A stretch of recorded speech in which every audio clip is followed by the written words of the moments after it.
नमस्कार सबाई केमन आছেন welcome again to my channel Disha's life. पुजोर एत अर्डारेर माझे मा आमाके बोलेछिलो समय पेले मायेर जोन्नो एकटा जामा बानिये दिते कलका डिजाइनेर ओपर। पुजोर समय तो समय पाइनी, ताई काली पुजो उपलक्षे मायेर जोन्नो एई जामाटा बानिये दिएछिलाम। एकटा प्लेन प्रिंसेस काट एक कालारेर गाउन किने दिएछिलाम मायेर जोन्नो। फैब्रिकटा कटनई छिलो।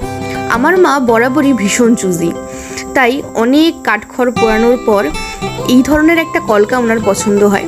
জামাটা পুরোটাই প্লেন থাকার কারণে পুরোটাই আমাদের কাজের উপর নির্ভর করছিল যে জামার লুকটা কিরকম আসবে।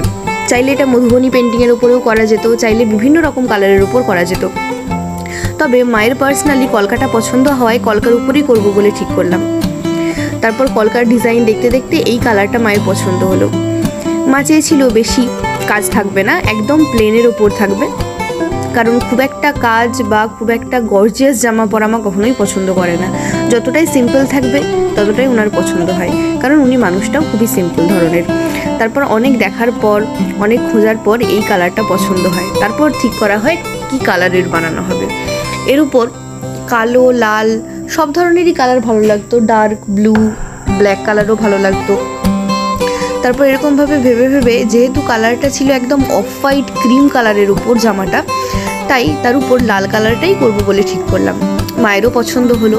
দেখতে গেলে এটা লাল না, এটা একটু ডিপ মেরুন কালারের উপর করা হয়েছিল কলকাটা। কাজটা যেহেতু সিম্পল ছিল তাই একদিনের বেশি সময় লাগেনি, একদিনও বলবো না, 2 ঘন্টার মধ্যেই কমপ্লিট হয়ে গেছিলো। আর খুব তাড়াই করেছিলাম কাজটা, কারণ পুজোর সময় না পাওয়ায় পুজোতে এতটাই কাজে ব্যস্ত ছিলাম। তারপর কাজ শেষে অর্ডার সমস্ত কমপ্লিট করার পরেই পুজো শুরু হয়ে গেছিলো। তারপর পুজোর 5 দিন বিভিন্নভাবে ঘোরা, কেনাকাটা, হাসি মজা, আনন্দ, প্যান্ডেল হপিং করে কিভাবে সময় চলে গেছিলো আমরা কেউই বুঝতে পারিনি। দুর্গাপুজো শেষ হওয়ার ঠিক পরে পরেই লক্ষ্মী পুজোর প্রস্তুতি শুরু করতে হয়, কারণ লক্ষ্মী পুজো আমাদের বাড়িতে বেশ বড় করেই করা হয়, তাই তার প্রস্তুতিতেও ঠিক কাজটা হয়ে উঠছিল না। তারপর লক্ষ্মী পুজো শেষ করার সাথে সাথেই এই কাজটা শুরু করি, কারণ কালী পুজো আর কিছুদিনের মধ্যেই ছিল। ব্যান্ডের কাজটা সম্পূর্ণ আমার নিজের ওপর ছিল, আমার নিজের ইম্প্রোভাইজ করা ছিল কাজটা, কারণ এটার কোনো রকম কোনো হেল্প পাইনি বা কোনো ধরনের ডিজাইনও ঠিক পছন্দ হচ্ছিল না কোথাও থেকে। তাই ভাবলাম নিজের মনের মতোই যা ভালো লাগে সেটাই বানিয়ে দিই মাকে। মা অফিসে গেছিলো, আসার পর মাকে পুরোটা দেখালাম কীরকম কী হয়েছে। মায়ের ভীষণ ভালো লেগেছিল কাজটা, যেহেতু কটনের উপর ছিল, লুকটাও দারুণ এসেছিল। এই হলো জামার ফুল লুক। আপনারাও সবাই জানান কীরকম লেগেছে।